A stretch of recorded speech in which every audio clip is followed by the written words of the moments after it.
Good evening, folks. Welcome to the Rangers Rabble post-match pod for Malmo away Champions League qualifier. Joined by Wilf and Kenny. Guys, how are you?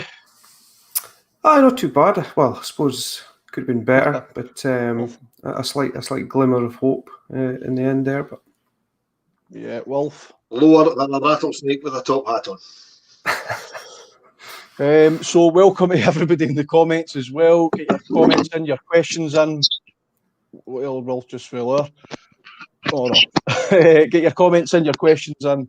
I'm sure there's going to be loads of things that you're going to want to chat about this evening. A disappointing night for Rangers, Kenny. As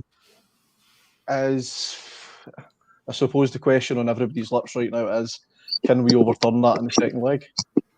I think so. I mean, I think generally fairly positive anyway. But certainly, as we kind of touched on before the show, we need to play a lot better than we did tonight. I think there was a few players individually maybe let themselves down. I don't think the midfield had any real cohesion. I don't think there was much movement going forward. I thought Kent a lot of the time was running with the ball, trying to take it into avenues, but he didn't have anybody going beyond him. There wasn't much movement ahead of him from Itten or Sakala kind of later on. But go back to your question, yes, I do think we could turn it around. I think obviously we'll need to improve. I do think there'll be changes in the team. Obviously, I know we'll still be missing the likes of Kamara and Roof still. But I know that I didn't see much from Malmo that made me think they were a great side. I think they're a decent team, but Rangers have beaten far better teams, and I'm confident we can do the business next week. Well, somebody mentioned it earlier on before we came on Twitter. Was that the worst European performance under Gerrard? Possibly. I mean, it's to me, it's very, very clear that Malmo are a third of the way through their season. They've played something like 7. I think that was their 18th competitive game this season. It was our second one. That's not making excuses. We were well below par. I mean, there was too many passengers in the team tonight. The midfield was basically non-existent, really, for me. It still galls me that we had to change our entire game plan because we've got a player suspended who was racially abused last year, and he gets punished for that. That still really galls me. But again, we can't make excuses. We knew that was happening. That Glenn wouldn't be playing. It was very, very disappointing. I mean, we had one shot on goal, and it was in the 94th minute and 45th second. And what a hit a goal it was as well from Steve Davis, who I've spent the last 3 or 4 years saying every ball drops to the edge of the box to Davis, he never shoots. When he does shoot, he just picks it out of the bag.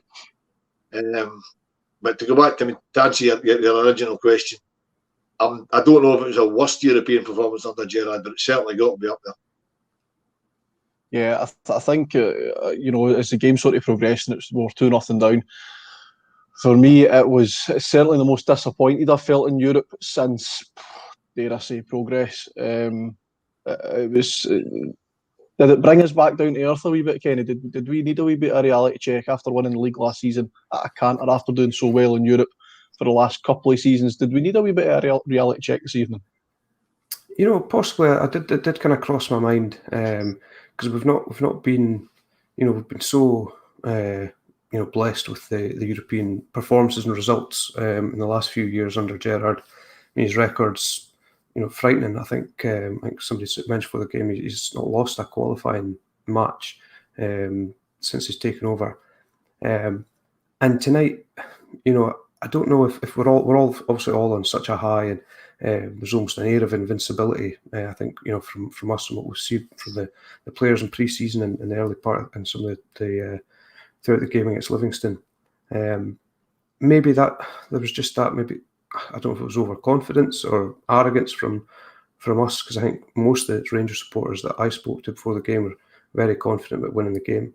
And I think, going back to what I said before, I think we are a better side than them, and I think if we play our strengths next week, I think we'll almost turn it around. But yeah, maybe that has just been a little bit of a kick up the backside. We're not, Europe's a totally different environment.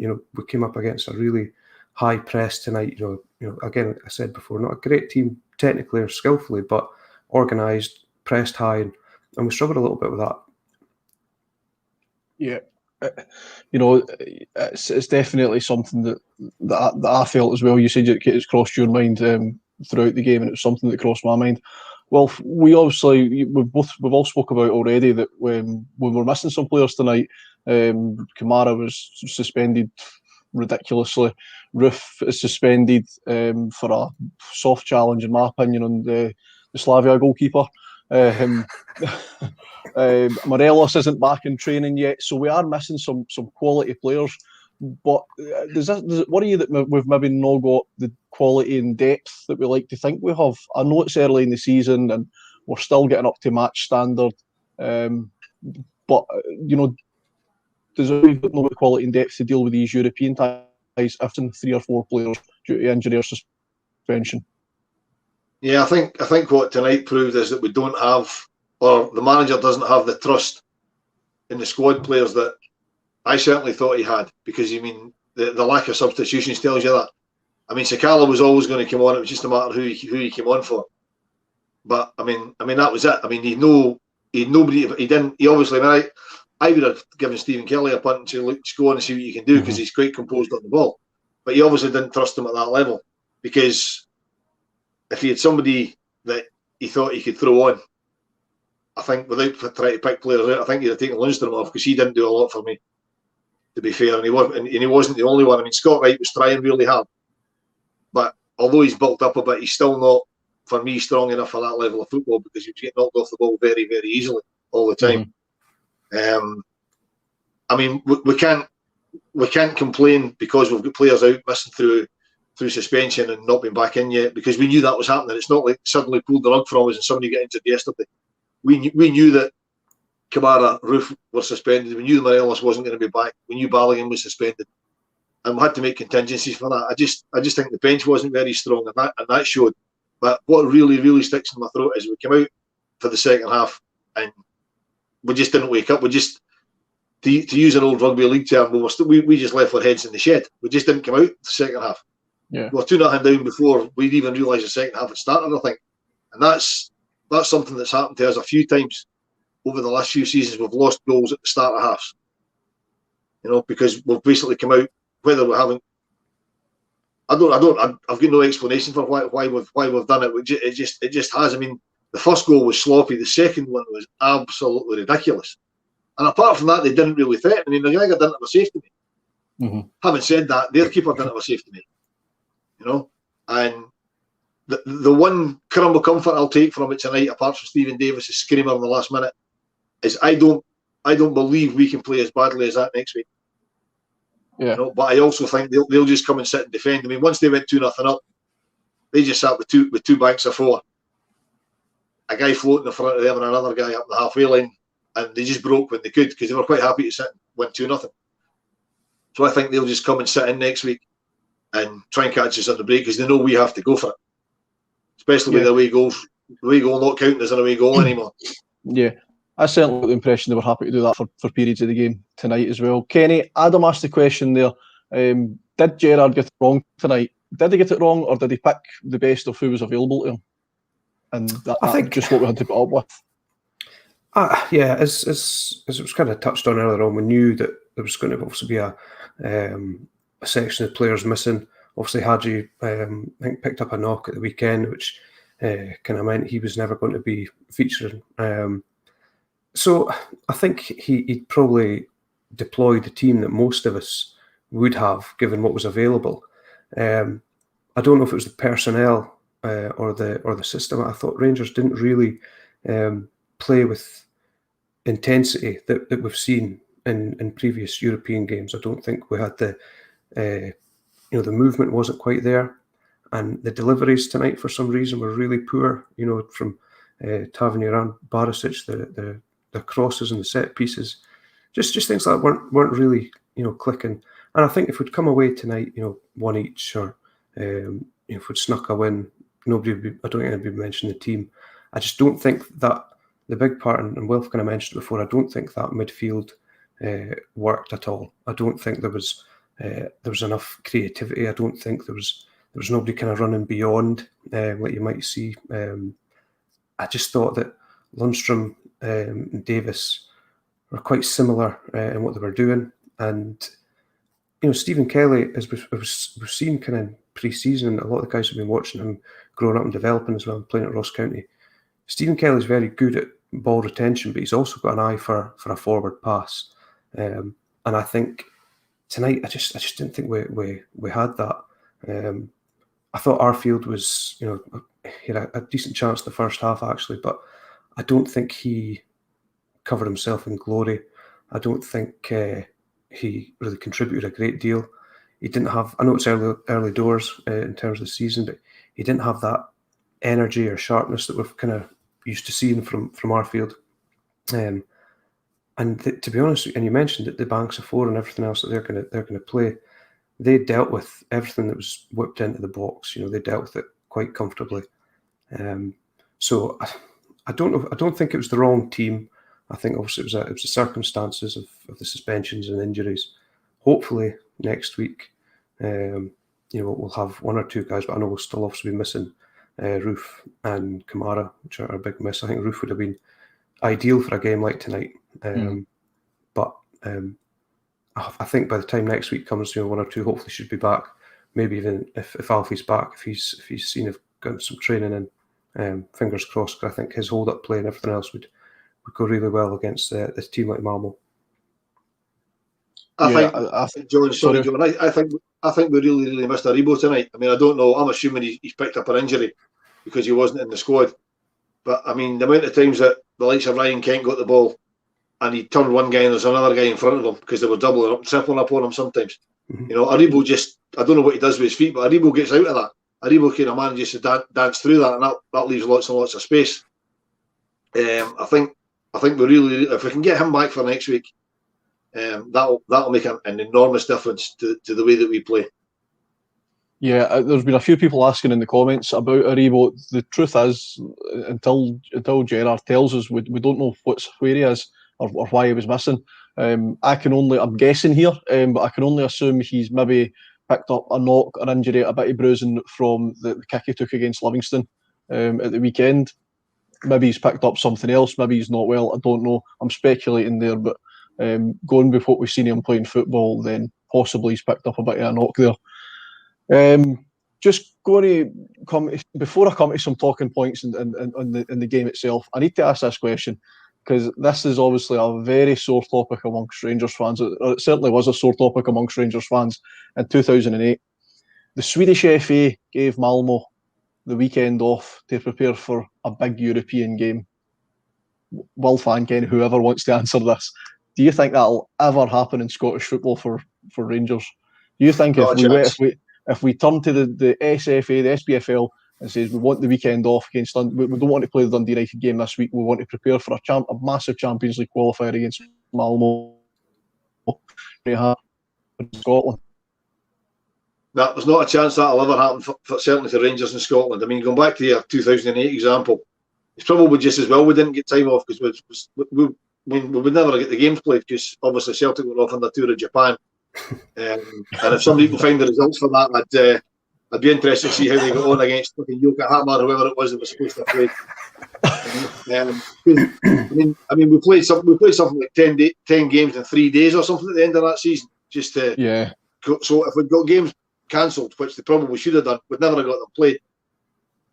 I mean, what the Swedish FA did has definitely helped Malmo, but I think if we had a free Saturday there, it would probably have been counterproductive for us because we really needed the game.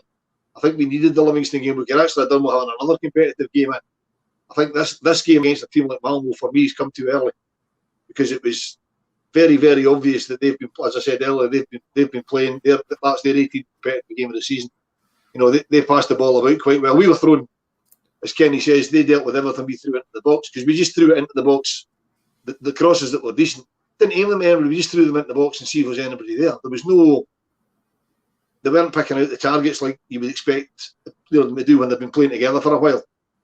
Because similar to our pre-season games, that Rangers team will never start another game of football together as an 11. I don't think 11 will ever start another game together because of the situation that we've got.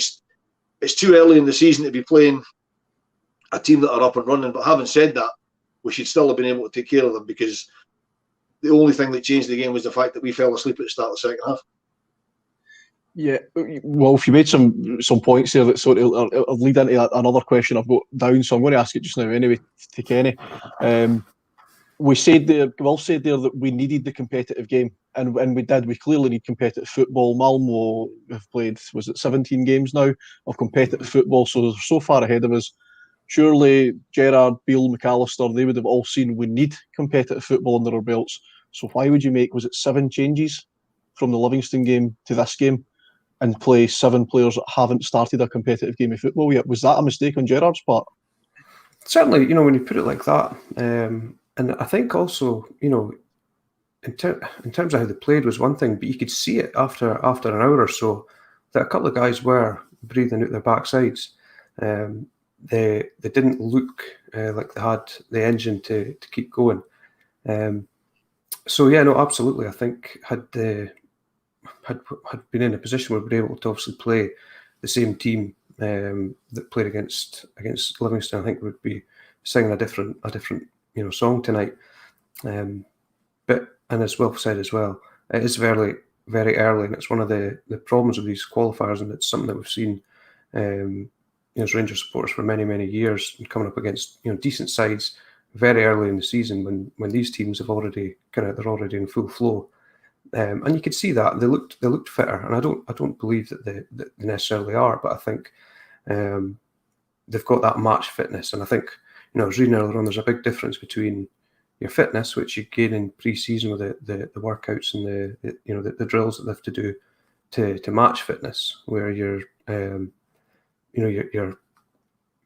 engine for the 90 minutes is kind of geared up, and there was a lot of players tonight that weren't at the races in that sense, and I don't think that helped with our performance or the lack of movement intensity, and like I say, the lack of chances created it's not.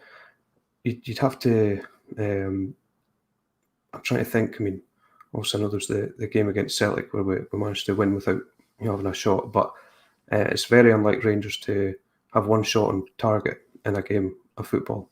And let's remember, this was not Real Madrid we were playing. This was not a top crack European outfit.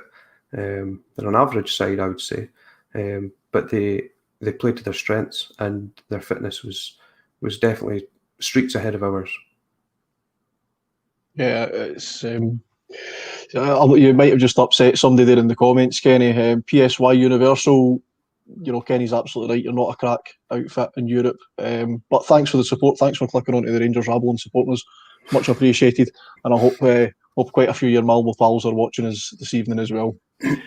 Guys, going on to the first half, we'll have a look at some of the events in the first half, some of the events in the second half. There's not a great deal in my notes, to be honest. There was some early fouls in the first half. Cards came out.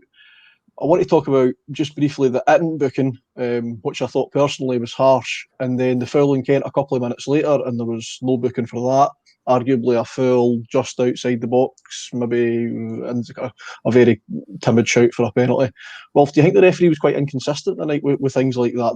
There was fouls going in, and sometimes he was happy to get the card out, other times he wasn't. You think there was a bit of inconsistency there? Yeah, I thought he was a joke, to be honest. And it's not just because we got beaten. When I said that at half time, there was the incident when I think it was Kent got his jersey pulled twice, and he eventually called it back for a free kick. Now, the rules of the game are if you stop a guy by pulling his jersey, it's a yellow card. There is no if, buts or maybes. That's a yellow card, and he didn't give a yellow card. And the same guy got booked about 15 minutes from the end, so he should have been off. Which may or may not have helped us. As you say, the Itten booking was, I still don't know what he get booked for. That was ridiculously harsh. And then there was the challenge on Scott Wright, not 5 minutes later, that was probably worse. And the guy didn't even get spoke to. Yeah. I thought he was throwing the cars out like confetti for a minute or two, and it wasn't a dirty game, and there was something like 6 or 7 bookings. You know, I didn't get it at all. I thought the referee was really, really poor. Yeah, CGM 55 in Currymunster, you're right. The referee was bad for both teams. It didn't cost us a game. Please don't misunderstand what we're saying. We're not saying that. We're just saying that, just in general, the refereeing tonight for a Champions League qualifier wasn't up to scratch, considering how much praise the referees got at European Championships just a month ago. It's disappointing that we're now back to club football and the standard seems to have dropped off again. Oh no! Don't get me wrong. Anybody that's in the comments saying that, I'm not blaming the referee. It's not the referee's fault we were poor tonight. But I mean, he was very, very inconsistent. And it's so frustrating when there is things like jersey pulling, which by the loss of the game is a booking, and they don't book them for it. It really rips my knitting. It really gets whether we're doing it, the opponents are doing it, or whoever's doing it, because that's basic stuff. And if they can't get the basics right, what chance have they got of getting the big decisions right? I mean, the one on Scott Wright just before we scored would have been the softest of soft penalties, but I'll guarantee outside the box he gives a free kick. Yeah. So you know what I mean. So why is, and it's not just tonight's referee. That's just football. Why is one a foul and one not a foul? You know what I mean? It's just, don't get me started on referees. I'm trying my best not to get very, very sweary. So. Yeah, going into, as I say, there wasn't a great deal of great talking points in the first half, Kenny, but trying to pick some positives out for it. Itten holding the ball up, looking fast and like he's willing to take players on. Am I clutching at straws trying to find positives here? I mean, that's kind of the main ones I picked up as well. I kind of scribbled a few notes as well. I actually thought Connor Goldson started the game well. He was commanding. He was winning his headers and doing what we've seen him doing for some time now. I thought I was kind of reading follow at the same time as watching the match. Was probably not the most sensible ideas on the match thread, but Itten was kind of coming in for some criticism, and other folk were kind of praising him. And I thought he did well. I thought he held the ball up. He was always looking for it. He was always making himself available. He didn't have a huge amount to work with, to be honest. As I mentioned, the deliveries were really poor tonight from both fullbacks. And Kent, the thing about Kent is he's obviously so skillful and he's quick and he's direct. He runs at people. When it doesn't work out for him, he gets back and tries to win the ball back, or he'll try again. Next time he's got the ball, he doesn't lose his confidence. He still believes in himself. And I thought if anything was going to come for us, it was going to come through Ken. I thought Scott Wright had a few moments as well. I think once or twice maybe he believed in himself, maybe have a shot at goal. But I think he's continuing to develop into a quality player. But yes, but back to your question about positives, that was kind of the fact that we'd obviously maintained it at 0-0 was, thought, well, we're still well in the game. I expected, actually, we've seen it many times in the last couple of years that when Rangers have had an average first half, they've come out, guns blazing. They've had a kick at the backside from Gerrard and co. And I kind of thought that might be the case because I knew then at half time we can play much better than this, but we're going to come on to a game. Obviously, that's not how it transpired. Yeah. Plenty of comments coming in. I saw somebody make a prediction for next week. Guys in the comments, girls in the comments, give us your predictions for next week. How are we going to go on? Before we go into the second half, Wilf, I need to get the plug in for the pod before we talk about how bad we were in the second half. So please, folks, if you've not already done so, please subscribe to us on YouTube. Join us on YouTube as a member. There's going to be plenty of members content coming. You can follow us on Twitter, Facebook, and website. Rabble.co.uk, where there's going to be loads of content as well about the youth team and blogs and opinion pieces. So there's loads of content coming for the Rangers Rabble. Please check us out. Please make sure you tell your Rangers supporting pals about us and spread the word about the Rangers Rabble. If you join us as a member in YouTube, I forgot to say this earlier, if you join us as a member in YouTube, you're not just supporting the pod, you'll also be supporting the Rangers Youth Development Company and the Rangers Former Players Benevolent Fund. So it's a well worth cause, guys. So please, if you can spare it, join us as a member on YouTube. Wilf, now that we've got the advert out the road, we'll start to talk about the bad points. Second half, I'll be honest with you. I was still trying to dissect the first goal when the second one went in. I'm not really entirely sure what happened. I don't think I'm alone there, am I? No, I don't even think the TV producer kind of realised what had happened, because I just kind of looked at the telly and the ball's in the net again, and it was a catalogue. It was a catalogue of errors. There was missed kicks all over the place. It was just, as I said earlier, I think we just totally switched off at the start of the second half. I think we left our heads in the dressing room, and I don't know why. I mean, I've got no idea. Whatever was said to them at half time about how to get more out of the game or whatever to do, they were obviously still thinking about that. They switched off. Before we know it, it's 4 minutes into the second half, we're 2 down. And any game plan we had's out the window, because all they've done then is sit in and try and catch us on the break. Up to that point, I don't think we'd been playing particularly badly. We hadn't done anything particularly much, but we didn't look in any danger. I didn't think, well, we were lucky to go in. Nothing's up at half time. I thought 0-0 was probably about right at half time. And then we just came out and, well, we didn't come out second half. They came out. We didn't. We're 2-0 down. You can't lose goals like that at this level. I mean, losing one like that is poor. Losing two like that is inexcusable, particularly straight after, straight up one straight after the other, within a minute of each other. It's absolutely. I mean, I haven't even seen them back again. It's just, I was so disgusted I couldn't even watch the replays. I haven't really looked online. I'm sure Goldson's probably getting slaughtered for the second one, but I think he couldn't get his body shape right, and the boy was through, and it was not real. It was just a catalogue of catastrophes. Just speak to Kenny.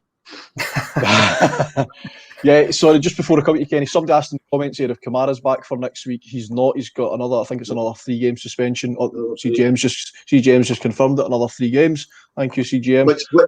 Which, by the way, is ridiculous, because the boy Cadella, who racially abused him, could be back for the second leg of the knockout round. Yeah. He got a 10-match ban and he could be playing in the qualifiers. Ridiculous. Yeah. Absolutely ridiculous. Ridiculous rule. Kenny, in my opinion, we missed Kamara. Is that an advert for how badly we need to keep a hold of Glenn Kamara this season? I mean, I think most Rangers supporters, certainly, ones who, and I'm not obviously putting anybody down, but I think anybody who's kind of played football at a decent level, or watches football to a fairly high kind of tactical degree, knows that Kamara does so much for the team that's maybe not always the most glamorous, but the way he kind of orchestrates things, the way his close ball control, the way he can sometimes do the water carrier kind of role, but he's also hugely intelligent on the ball. He can pick out passes. He's doesn't get score many. That's not really his game. But in a game like tonight, if you'd Kamara in that midfield, I think you'd be looking at a completely different game. He's that level above in terms of his football brain. Ahead of certainly all of the midfielders that we've got, and that's not obviously disrespect the guys who played today. Davis has obviously been there and done it, but Kamara is just, and even so, you saw the Euros, you saw his class. Even playing in an arena like that, he was so composed, he's so calm. I'd like to think most supporters know that he's going to be a huge miss if we do lose him, which I'm sure we will eventually. But it would be nice to get another season out of him, because certainly Lundstrom's very early doors, but he's a different kind of player, and I don't think he'll be a straight up replacement for him. Maybe in the future, you've got young Stephen Kelly coming through, and he's developing well, but a huge miss. And I think if we do lose him, it'll be a massive blow to the season.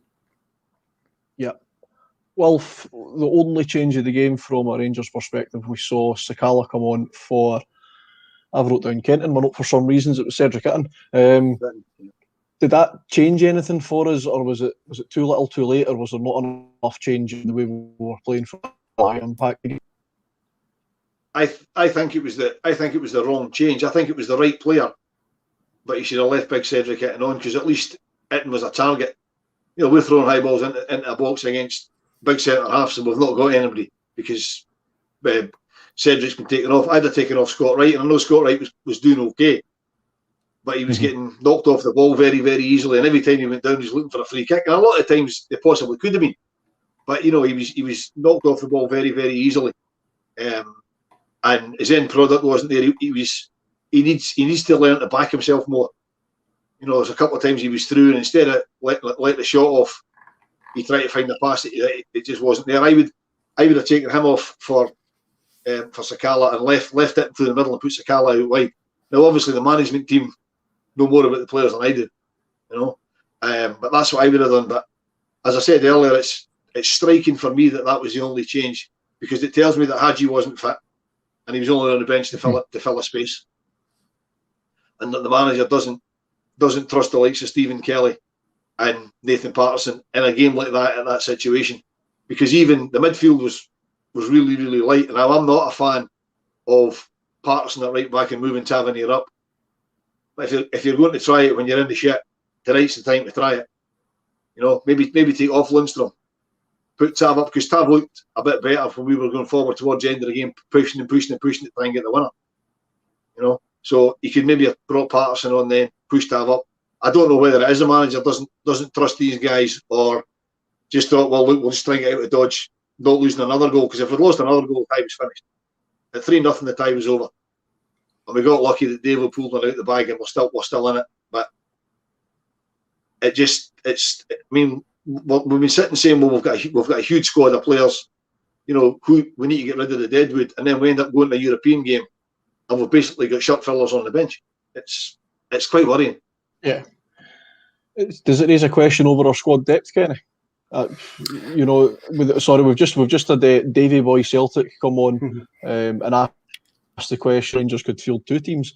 First of all, thanks for the support, Davy. Every little helps in supporting the Rangers rabble. We'll get your pennies in off YouTube for that. Thanks for supporting us. So, Kenny, does it raise a question over our squad now? I mean, I think in pre-season, and once we'd got Sakala and Lundstrom in, and there was pictures, our lineups, and showed two fairly strong 11s that we could field now.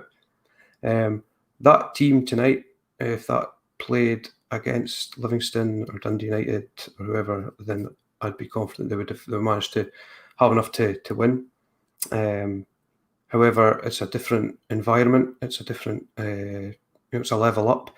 And I know what we've said, for a while, there's a few positions we've got, quality that we can use. But as you said, the bench tonight was lacking. I know it's slightly different tonight given the suspensions, but we are going to get injuries throughout the season. That's just par for the course. And maybe the squad isn't quite as strong as we maybe believed.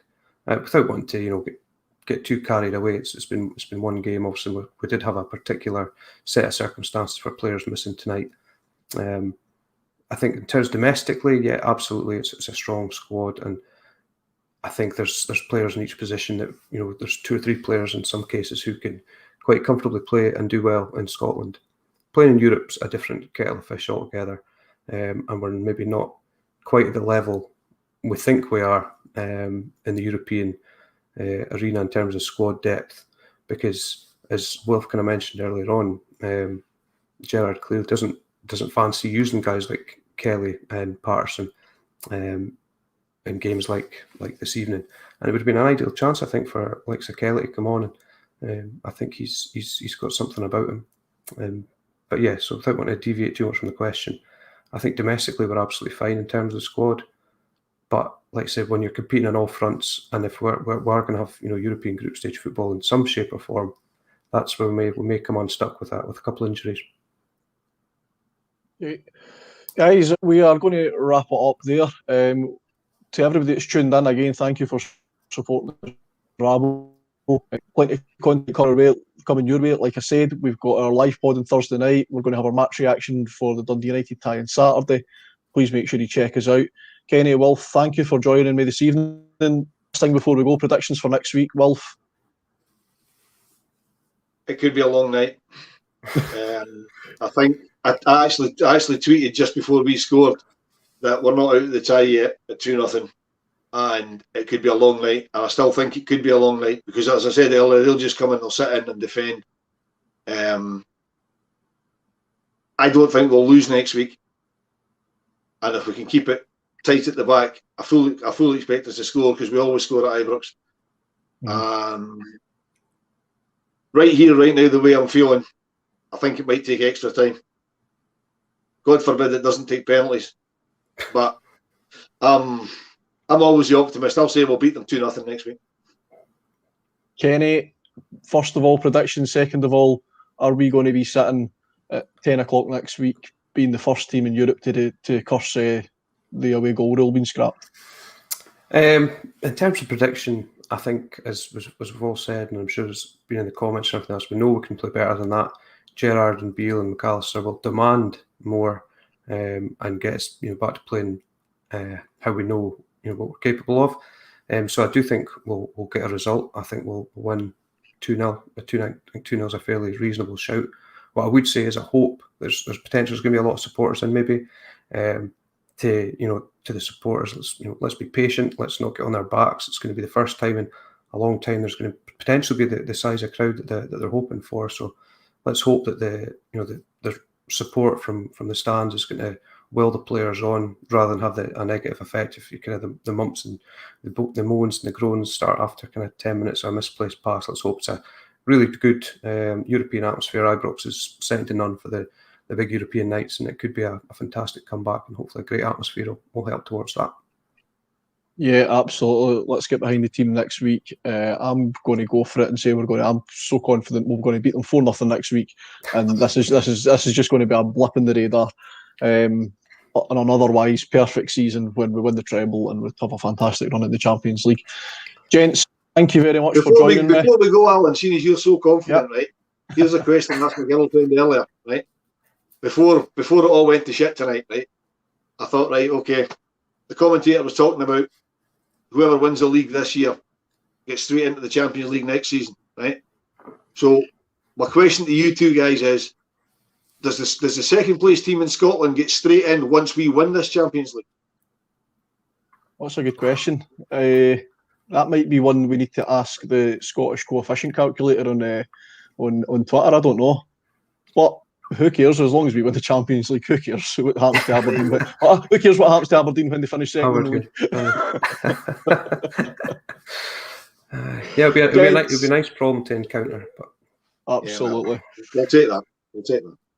Gentlemen, even if we want to win the Europa League and qualify as of right, that'll do. Aye, that'll work, yeah. Either way, we'll be happy. We'll be happy bears, and we'll forget all about this. Gents, thanks very much. Thank you, everybody, tuning in, and we'll see you soon. Pleasure. Thank you.